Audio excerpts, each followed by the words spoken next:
खूबसूरत मेकअप लड़कियों। वे सुंदर पोशाकें पहनते हैं। वे बस एक एक करके खड़े हो गए और पहले मेहमान के आने का इंतजार करने लगे। यह एक हाई एंड प्रोनेट वेश्यालय है। लड़कियां एक पशु व्यापारी की तरह कतार में खड़ी थीं। वे सभी पुरुषों के लिए बहुत सुंदर और आकर्षक हैं। हर दिन जब आवाज बोलती थी, यह राज्य के जागने का समय है। उन्होंने पुरुषों के बारे में चर्चा करते हुए एक दूसरे को गले लगाया। हर दिन यह सुनिश्चित करना अनिवार्य है कि शरीर से साफ गंध आ रही है। हर कोई अपना अपना परफ्यूम इस्तेमाल करता है। जीवाणुरोधी साबुन भी है। स्कर्ट के नीचे सिर्फ एक बेल्ट है। अधिकांश समय वे अपने ग्राहकों के साथ खेलते हैं। अभी भी शराब पी रहा हूँ।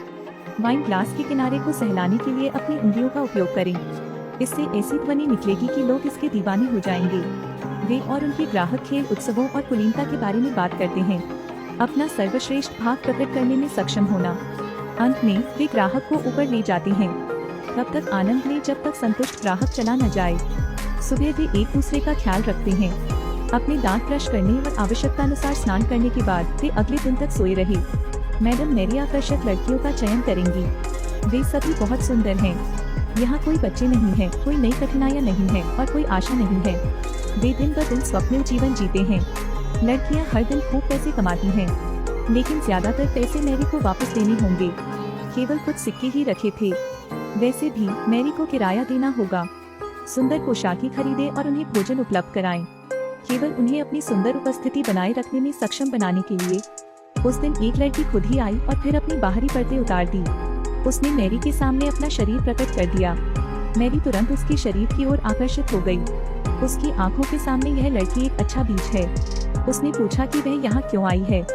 पॉलिन को स्वतंत्रता और स्वतंत्रता के लिए जवाब देने में शर्म आ रही थी। मैरी ने उसे ताना मारा, यह वेश्यालय है, यहाँ कोई आजादी नहीं है। पॉलिन ने सच कहा, मैं पैसा कमाना चाहती हूँ। यह सतही संवाद फिर से स्वतंत्रता की दो अलग अलग अवधारणाओं का टकराव है। मैरी के मुंह में आजादी का मतलब शादी करने की आजादी है, लेकिन पॉलिन के लिए कुछ पैसे कमाने के लिए उसी शरीर का उपयोग करना स्वतंत्रता है। सीनियर ने पॉलिन को यहाँ के नियमों के बारे में बताया। अकेले बाहर मत जाओ। हर शाम 6 बजे हेयर ड्रेसर बालों को कर्ल और डाई करेगा।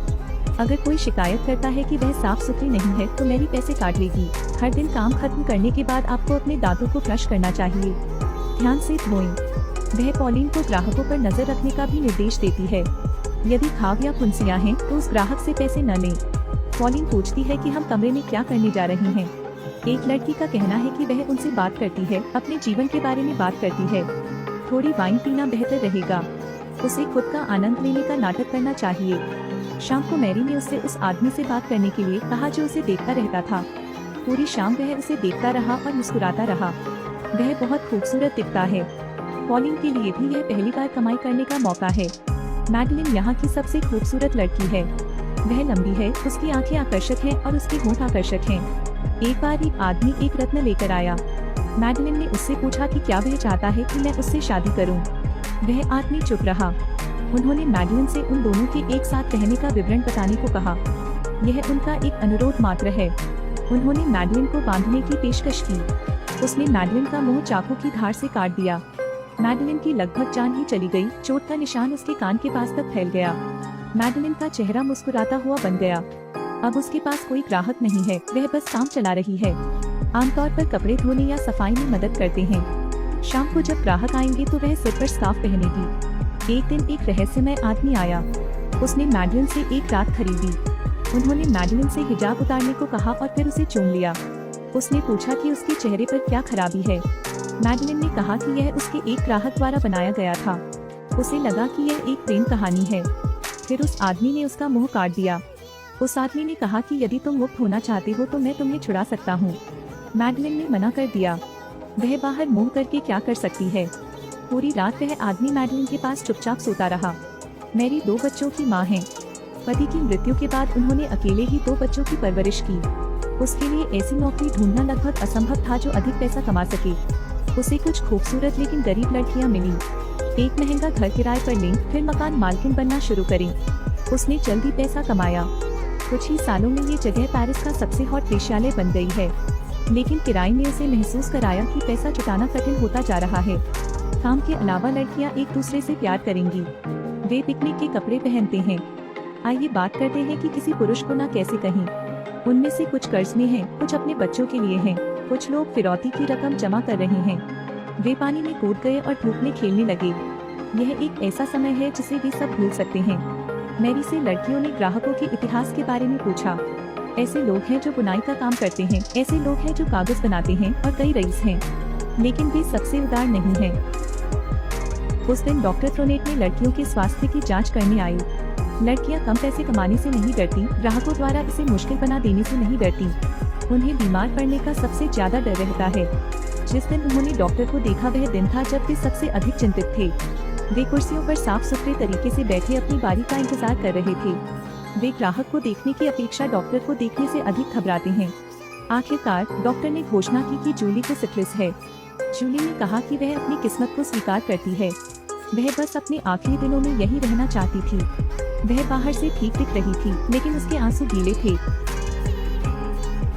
जूली को तुरंत अपने पूर्व प्रेमी से एक पत्र मिला। पत्र में, मुझे आपके साथ रहने की आशा है, लेकिन मैं आपकी बीमारी को पकड़ना नहीं चाहता। हालांकि वह बलिदान देने से नहीं हिचकिचाते थे, लेकिन न केवल यह बलिदान आपको अधिक आरामदायक बना सकता है। उसका पत्र एक अन्य लड़की ने पकड़ लिया था। मैरी ने उससे पत्र फाड़ने को कहा। हालांकि उन्होंने कहा कि वह मुझसे पहले से अधिक प्यार करते हैं क्योंकि मैं बीमार था। यहाँ की लड़कियाँ किसी लड़के से उम्मीद नहीं रखती। इस समय दूसरी लड़की भी चुपचाप रो रही थी। कल रात एक आदमी ने कहा, किसी ने शोध किया, लड़कियों के सिर का दायरा औसत व्यक्ति से आधा सेंटीमीटर छोटा था। एक अपराधी की तरह। मस्तिष्क की क्षमता इतनी छोटी है, इसलिए मस्तिष्क कोशिकाएं भी कम होंगी। इसलिए कम क्यों और असामान्य भावना के साथ अध्ययन करें, क्योंकि कुछ लोग तो बेहद बेवकूफ होने की हद तक पहुंच जाते हैं। लड़की ने पन्ना खोला और फूट फूट कर रोने लगी। पॉलिन यहाँ सभी उतार चढ़ाव देखती है। वह बिल्कुल भी अनुकूलन नहीं कर सकी। उसने जल्दी से अपना बैग पैक किया और सभी को हमेशा के लिए अलविदा कह दिया। एक दिन एक आदमी मैडलिन को एक दिन के लिए बाहर ले जाना चाहता था। मैरी सहमत हो गई। वह आदमी उसे अपने घर एक विशेष पार्टी में ले गया। मैडलिन ने जोकर की तरह कपड़े पहने हैं, भाव के आकार में रंगी लिपस्टिक। महिलाओं द्वारा उसकी खामियों की प्रशंसा की गई। उन्होंने उसे खिलौने की तरह सहलाया। राक्षसी इच्छाओं वाली महिलाओं के बीच मैडलिन सीधी बैठ गई। उसने अपना सिर उठाया। उसकी आंखों में ठंडक लेकिन शांति भरी थी। सुबह सुबह ही मैडलिन थकी हुई वापस आई। लड़कियां जानती हैं कि वह किस दौर से गुजरी हैं। उन्होंने एक दूसरे को गले लगाया और गर्मजोशी दी। जूली की बीमारी बिगड़ती जा रही है। मैं मरना नहीं चाहता। मैं गारंटी देता हूँ कि तुम नहीं मरोगे। आखिरी दिनों में जूली को अब भी उनकी याद आती है। मैं मॉरिस को देखना चाहता हूँ। फिर भी वह मॉरिस का इंतजार नहीं कर सकी, लेकिन जूली के घाव उसके पूरे शरीर पर फैल गए हैं। लड़कियां जूली के चारों ओर एकत्रित होकर उसके लिए गा रही थी और प्रार्थना कर रही थी। साथ ही अंत की घंटी भी बजाई। कमरे का किराया आसमान छू गया। हालांकि मैरी ने शक्तिशाली ग्राहकों से अपील की, लेकिन इसे रोका नहीं जा सकता। जूली की मौत की भी अफवाह फैल गई है।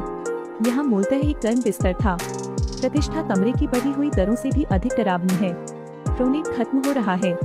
ये उनकी आखिरी पार्टी है। यह आखिरी बार था जब ग्राहक आनंद ले सकते थे। सरकार ने सभी को जबरन बंद करने का आदेश दिया। महान मंदारिन स्वयं को नियंत्रित करने के लिए वासना का उपयोग करते हैं। मास्क ही उन्हें सुरक्षित महसूस कराता है। उनका खालीपन उनके मुखौटों में साफ झलक रहा था। ब्लैक पैंथर, जिसका नेतृत्व अक्सर ग्राहक करते हैं, ने चुपचाप अपने मालिक को पीछे छोड़ दिया है। लड़कियों ने उसे उस आदमी के कमरे में फुसलाया जिसने मैडलिन के चेहरे पर वार किया था।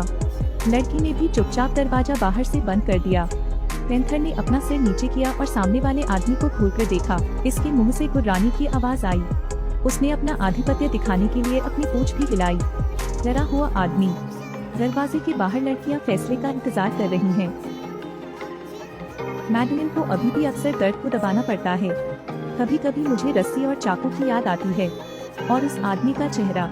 मैडलिन की आंखों से आंसू उसके गालों पर गिरे। डरावनी यादें कभी खत्म नहीं होंगी। वह जल्द ही प्यार से जाग उठी। सीधे निराशा में देख रही हैं। लड़कियां अब जवान नहीं रही।